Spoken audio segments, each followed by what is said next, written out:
Is this the most important Kiss record ever made? Or is it this one?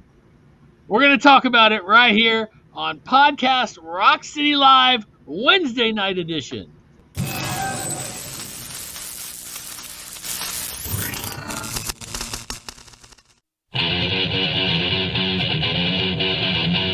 Podcast Rock City.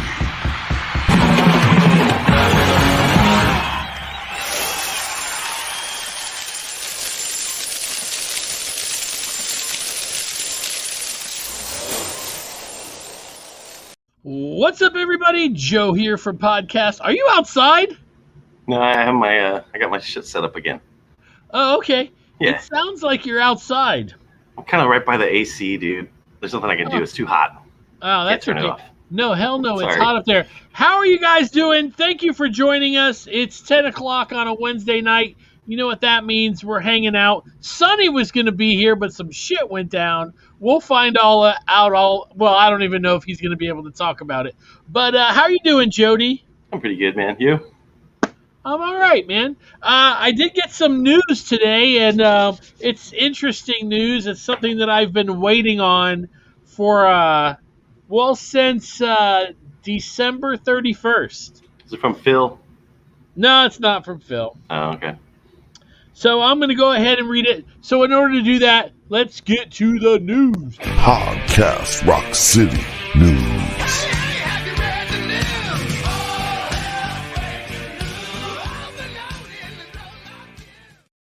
So there's a lot of us out there that have obviously, we've been waiting and waiting and waiting for the Kiss 2020 Goodbye DVD, merchandise, all that stuff to finally get mailed out. And the news I got today, it still hasn't been mailed out. Halfway through 2021, you know. We're more than halfway through. Okay, so, all right. So they sent me an email. Let's see if we can get that. I don't know. It's bright. Anyway, there's a picture of like a hat and a backstage pass, and so I figured I'd go ahead and read it to you guys, the email. So for any of you out there that are waiting, here's what we got. Hi, Kiss fans. We are sorry for the delay in this update. We were waiting on word from our manufacturing partners and the band before sending this. All editing for the DVD/Blu-ray is finished, and we are working on final approvals from the band. We have also been diligently working on getting all the merchandise in-house to ship out. We could not have anticipated the impact COVID had on manufacturing,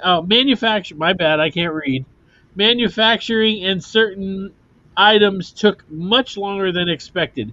You really couldn't anticipate that? It's like, seriously? Okay. Right. However, great news. A good portion of the merchandise has finally arrived in-house.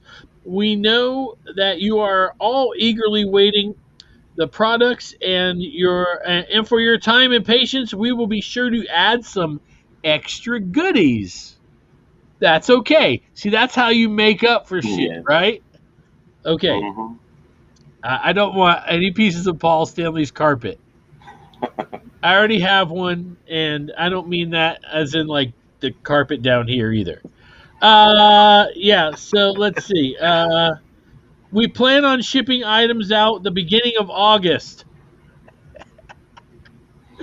Uh, Also, know that the movie theaters are back open. We will be revisiting the best time to start screening in theaters near you. Thank you so much for being the most amazing fans we have had the pleasure to work with, and thank you for your continued patience. Kiss 2020 goodbye. Support. All That's pretty right. cool. You're going to be in theaters, huh? Yeah, they made that announcement a year ago.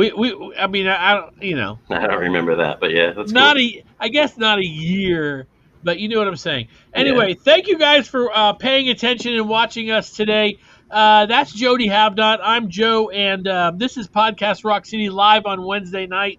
Thank you guys for being here.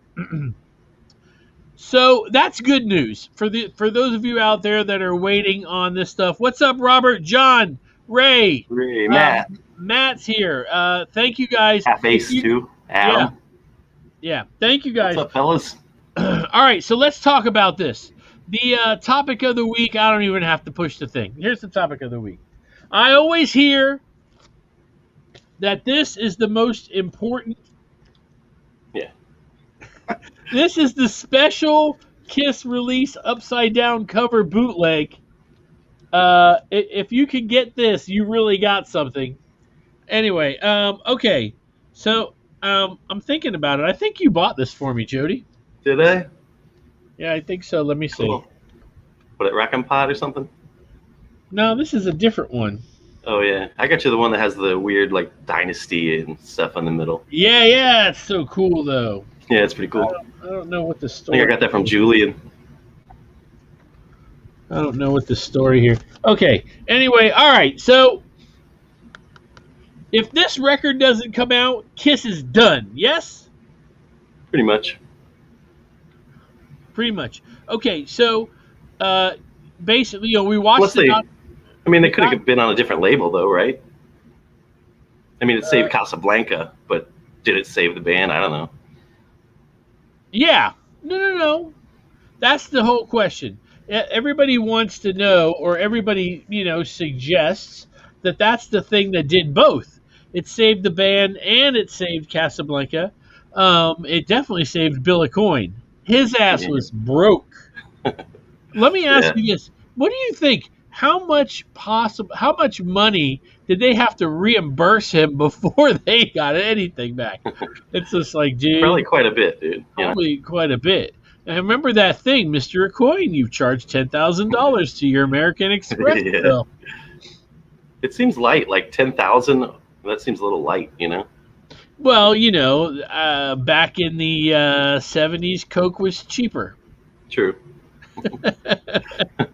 They should have been sending some of that coke to the radio DJs, or they might not even been saved a lot sooner, you know? Inside the record, Yeah. they open it up and they go, holy.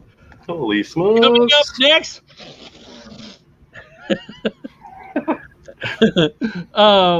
Yeah, so, all right, so what are some people saying? Agree. Somebody said Unplugged was the most important. That could be true, too, because it put Kiss, it got that reunion thing started. Yeah, The that live definitely version of helped. Rock and Roll All Night saved them all, Matt Porter says. Alive made history. Kiss and Casablanca, it is out there that Kiss was being looked at by other labels. Yeah, what if Kiss got on, like, A&M or something? That would have been interesting. Yeah, it would. So let's talk about, okay, if not this record, then it has to be Destroyer. I'm saying that as a Joe thing. It has to be, because that record came out and put them on the map. This record came out, it had to be outstanding. Yeah. Let me ask you this real quick, though. You know Yeah. how like they find success with Alive, everybody's got their eyes on them, and they release Destroyer because Bill knew that they had to do something, you know, release a good studio record. But what if they like just skipped Destroyer altogether and Rock and Roll Over came out? Do you think that would have the same effect? Do you think that Kiss would have been, you know how like a band like Sabbath never really was huge, but they're like known as like this seminal band? What if Kiss put out Rock and Roll Over and then all the rock fans dug them, and it wasn't like, you know, moms and soccer moms and all that shit loving Beth? Instead, it was just like the hardcore rockers, and they just stayed that way. And you know what I mean? Like they were still kind of underground, but everybody that was into rock and roll like knew about them. You know, what do you think of that? Yeah, that's 100% possible. Yeah, I'm, shit, that's true. It took the love song, really. yeah. It But I took mean, the they had Hard Like a Woman on Rock and Roll Over, so that could have been a potential hit. I mean, it kind of was anyway, right? it was. Yeah. But what if all So those people that got interested in the live, you know, they dropped the needle on this new studio record and I Want You comes on? I mean, that's killer, dude. It's just as killer as Detroit Rock City, you know? Maybe even more so. okay, that's the poll of the day. Is I Want You as killer as Detroit Rock City? Just give Yeah, me a it is. yes or no in the comments. 20 of you are watching tonight. Thank you very much. Yeah, I wondered that. I don't know, man. What? I think Mutt Lange producing Hot in the Shade? That would have been cool. John Clark, what's up, man? What does he say? I wish Mutt Lang would have produced an album. Can you imagine if he produced Hot in the Shade? Yeah, I mean, You would have trimmed at least 5 songs off of that motherfucker. Easily. Yeah. um, I have to say that Detroit Rock City to me is more powerful than I Want You. I love I Want You, but I think the whole beginning when I was 8 or 7 and Yeah. putting that record on and hearing that whole story, like that kind of a story at the beginning, and I even was always wondering who's the guy singing. I was like, it was so weird and monstrous singing, and you Yeah. know what I mean. It was kind of strange. True. I always heard But it was Gene. you heard it was Gene. I think I read that somewhere years ago. But who knows? I mean, who knows? I'm just saying, like, if that record came out, would they have stayed more like a band like Sabbath, where only rockers knew about them, and maybe today they'd be known as like this seminal band, rather than some band that got really huge for a couple years in the '70s and then kind of, you know what I mean? Maybe they'd be looked at a little bit differently. I think that it's definitely 100% possible. The thing that I wonder is, okay, so what do you think their most important album was? I think there's different ones throughout the career. I think that Alive, definitely important. You know, they got them on the map. Obviously, Destroyer is important because of Beth, right? But I mean, so is like Lick It Up, super important. You know what I mean? They brought them back. They had a hit on the radio again, you know? And I do Dynasty think did the same Unplugged. thing. Yeah. Dynasty. And Unplugged for sure kind of, led to the reunion, which, is the only reason we've been having them for the last 20 plus years, Yeah. So I don't know. I don't know which one's the most important, but they're all important, in their time frame, I think. So John Clark the Fourth says. Yeah, he's right. Says important album depends on the timeline, which is basically what we're talking about here. The album. So depending on what year it was and what was going on with the band, the album needed a certain album kind of album or important needed to come out. So yeah, Fred's right too, man. Smashes was a big deal. Smashes really was a big deal. I told you before, man. Kids that in my school that didn't even know anything about Kiss had that fucking tape, cassette. You'd hear it everywhere. Yeah, I remember seeing it everywhere. I of course bought the record for everything. Yeah. I have cassettes too, of course, but the yeah, so all right. So what for you? What was the most important album to this Mm, day? To this day, I what's the mean, most important album to Jody? I would probably say Alive. I mean, because without it, they get dropped from the label. The label's no more. So then either they got on another label or they were just done. You know. Yeah, I guess that's true. Now, what about you personally? What's the most important album? The most like okay. The thing about Kiss fans is we go from one thing to another every week. You know, for me, it pretty much stays straight. For you, it's always been Dress Well, to Kill. yeah. I mean, that's the most important record to me because it was the first one I ever had, and that's what kind of made me who I am. You know, as far as being a Kiss fan goes, I still love it the most, and that's why. But if I would have got Destroyer, it would probably be Destroyer. You know what I mean? Destroyer was the second one I ever got, and I love it almost as much. You know what I mean?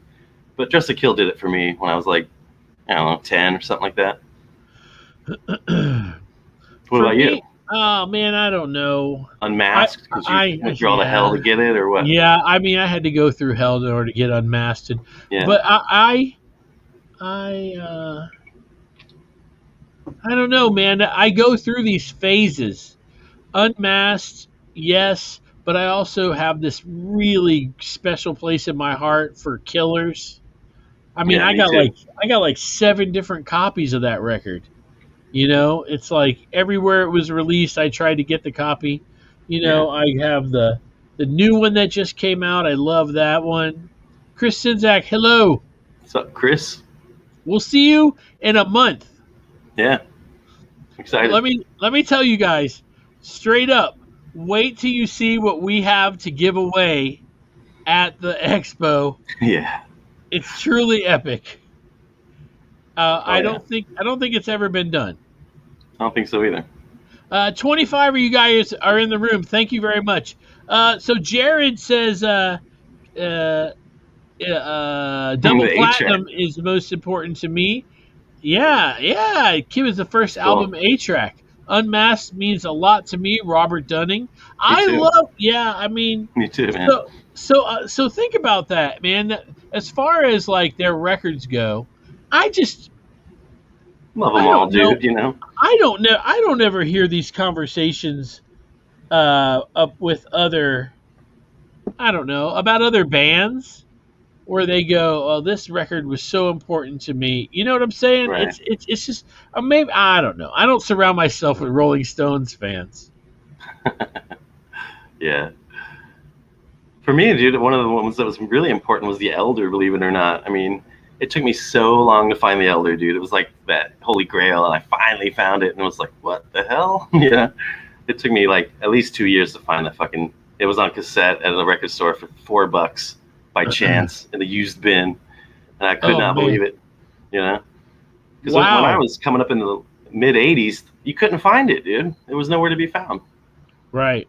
It wasn't like I they kept it in stock or anything. You know. Oh yeah, I didn't have it on. I no, I didn't have it. I had to trade a guy. I can't think of his name. I played in a band with him, and I saw the tape, and I said, You're coming over to my house today. Bring that tape."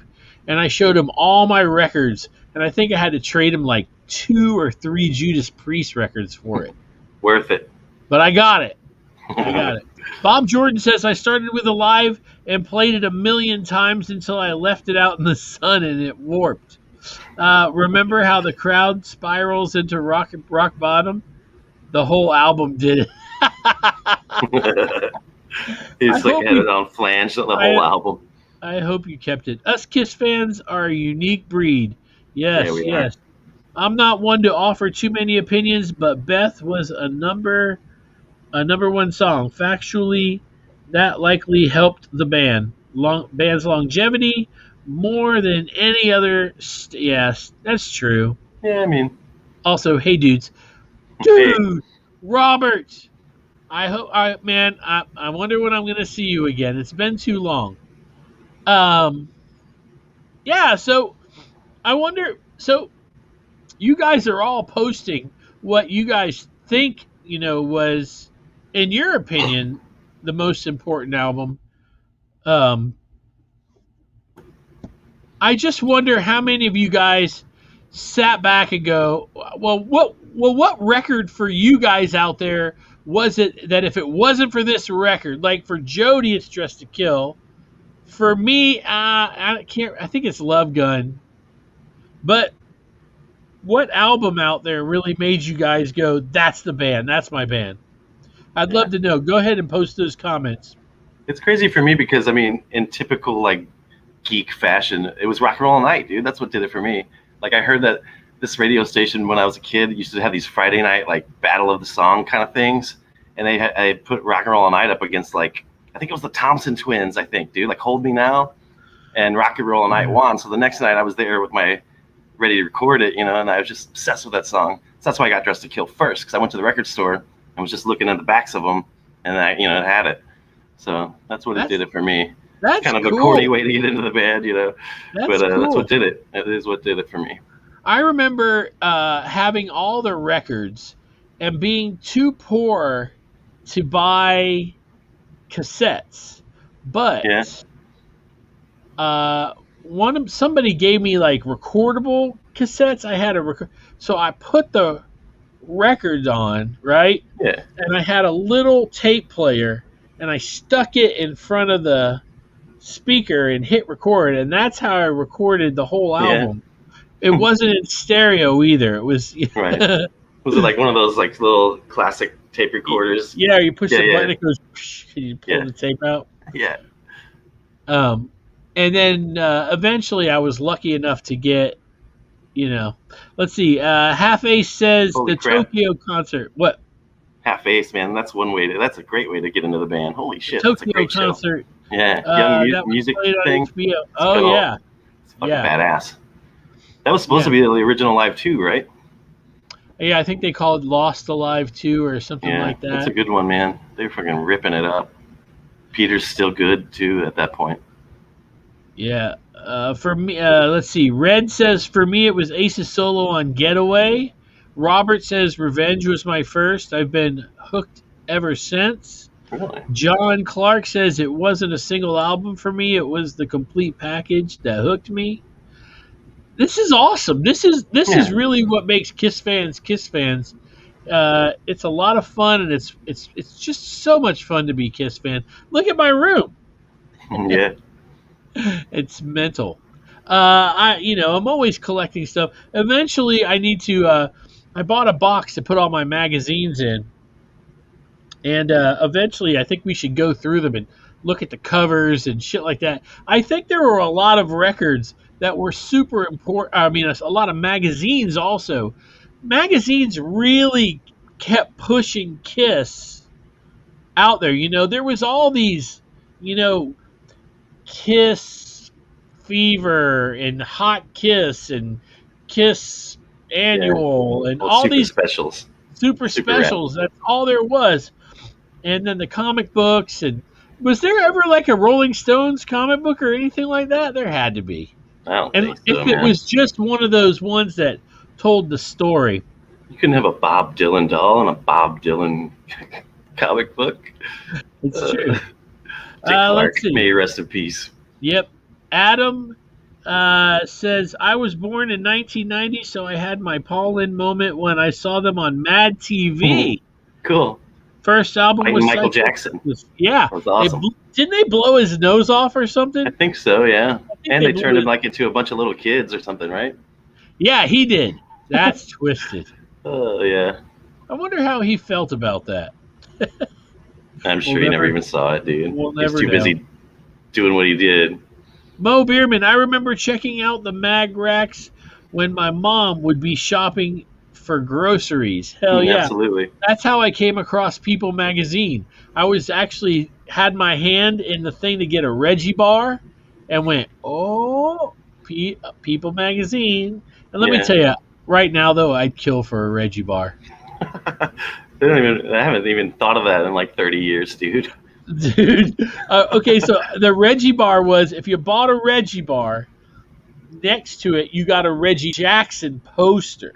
Nice. Which, by the way, is pretty badass. Reggie Jackson. Holy Reggie shit. Jackson. I wonder if he was a Kiss fan. I'm kidding. Let's see. Jared Frank. Just the title of the song, Hotter Than Hell, got me wanting to hear them. It was dangerous.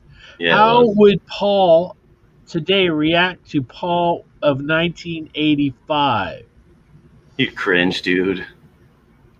He's too Reggie PC now bars for were that. pretty good. Hell yeah, Reggie bars were good. They even talk about them in the that movie, the Pixels with Adam Sandler. He's like, Yeah. put down the Reggie bars. Put down. I was like, Reggie bars. Look, everybody's talking about Reggie bars. Reggie Jackson, the straw that stirs the drink. Reggie Bar was my favorite.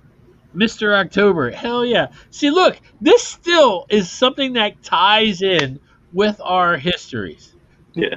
All of us as kids. Growing up in the 70s and 80s, man, all these things were important. Okay, so what did we decide? Nothing. Yeah, no. Revenge is another important one too that I forgot to mention, dude. I mean, a lot of people really got back on the Kiss train with Revenge. It's true. This was the lineup for Revenge. That was their look. It got Yeah. it got a little more leather all of a sudden, huh? Yeah, it's cool. Even though Wow. Gene was totally leathered out in Animalize. No one ever mentions that though. No, that's true. And his He wig looked looked super cool. hell yeah. I would wear that wig. Yeah, me I wonder too. if I could get one. Get that headband to keep it let's on. see. It's pretty sweet. Look, John's too much caramel in the Reggie bar. It was basically like a flat, round Baby Ruth, wasn't it? Yes, it was. Chris Sinzak, my dad almost opened a car lot with Reggie Jackson. True story. Really? Half ace. Reggie Jackson is going to shoot the queen. That's from that damn movie, Naked Gun. Yeah. Now, whatever happened to Reggie Jackson? Is he even alive anymore? Oh, Does anyone know? Is he gone? He's not gone. Okay. But if anything happens to him in the next 24 hours, I'm blaming you. I don't know, dude. It's not my fault. I don't know. How old is Reggie Jackson? It's got to be like 70 He's got to be at least that old. easily. Yeah. A couple of things coming up. The Rockin' Pod is coming up at the beginning of next month. If you guys have not bought your tickets or decided yes to come or no not to come, Chris Sinzak in the comments there, he's going to post the link. Click on the link. You can come and meet Jody and Sonny and I. We will all be there. And more importantly, the women that we love, the beautiful, they'll be there. I don't know if Amber's coming this year. Oh, heartbreaking. Heartbreaking. Tell her I'll buy hot chicken. Or we can buy some of those pizzas that we got in that restaurant. Yeah, those DiGiorno's, they were like $15 a pop. $15 DiGiorno's. Hey, that grandma was kicking ass on Dude, guitar. she was ripping it up, man. Dude, that was nuts. We walked in Yeah, there that was on cool. a whim. Look, you can go online and find video of her shredding at NAMM. Yeah. She Yeah, was good. yeah. Here's the scoop for you. Just booked Greg Bissonette for Rockin' Pod. Yeah, Holy yeah. crap. So He it could and be a Billy Daily Roth Sheehan. band reunion there, sort of. Who's going to be DLR? Zinzak, I'm asking you to do it. Come on, man. You can wear those chaps. With his little Chris Sinzak booty hanging out. Yeah, Have and a you big seen inflatable Chris lately? microphone. Yeah, He- dude. I'm there. He's got long hair and a beard, Yeah, and dude. I was just like, only one thing says, I mean, he must be unemployed. We can have It's a Sonny girl. bring that Steve Vai guitar. Someone could rip it up. Oh man, that would be sweet. I would love just to see Sonny play guitar. That would be Are we interesting. doing the cruise? I'm doing the cruise. Sonny's doing the cruise. Jody I am not. does not do the cruises. We I don't got get to on knock boats like him that. out like B.A. Baracus in order to get him on the cruise. Yeah. It's Call me like, B.O. Baracus. it'll be like, too late, you're already on the boat.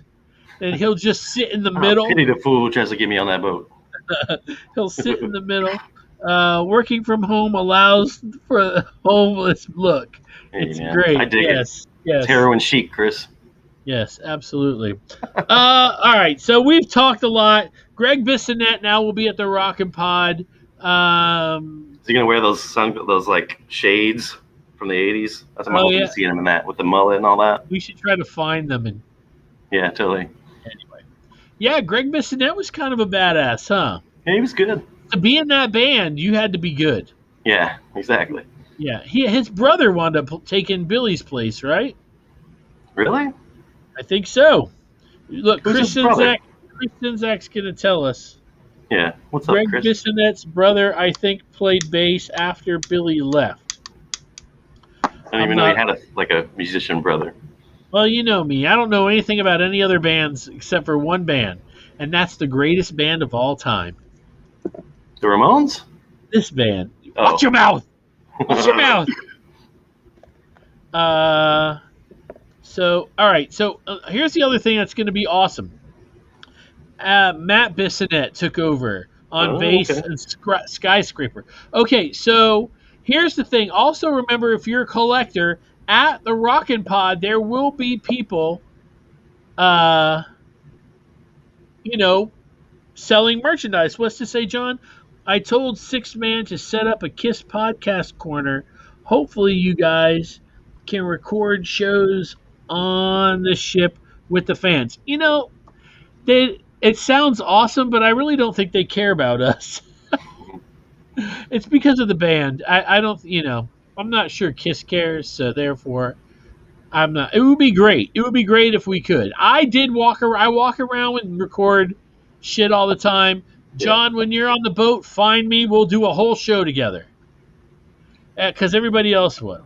I'll get Jared in there, so it'll be me and Jared and Sonny and John, and that'll be awesome.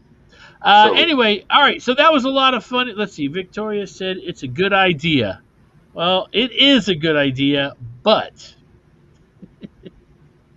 I'm on vacation too. Yeah.